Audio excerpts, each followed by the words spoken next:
Please raise your right hand and repeat after me. As Supreme Court Justice Neil Gorsuch starts his term on the bench, there are lots of questions about what kind of justice he'll be. But a new study suggests at the very least, he'll be heard. Well, I certainly have had experience as a woman being interrupted a lot.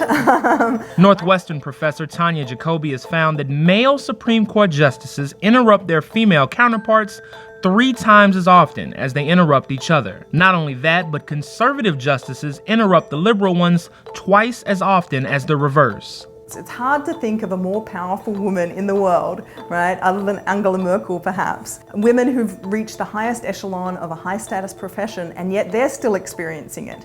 Is going to be virtually all white. And that is incorrect. Why? And that is an assumption that has no basis in. There's one that we put in the paper where Advocate Rain interrupts Justice Sotomayor about 8 times in a row. It's expressly forbidden that lawyers interrupt Supreme Court justices, but during the affirmative action case Fisher versus University of Texas, Justice Sotomayor was constantly interrupted. As soon as a justice speaks, they're supposed to stop speaking and show deference towards the justices. And they would do that towards the male justices, and they wouldn't do it towards the female justice. We could have chosen so many illustrations for the paper. It was really striking. Professor Jacoby also found that women on the bench learn to adapt to keep from getting interrupted over time. Women tend to say, "May I ask?" or "Can I ask?" or they say the advocate's name, or they say "Excuse me." And sure enough, I found over time that all of the female justices show a significant decrease in their use of that polite language.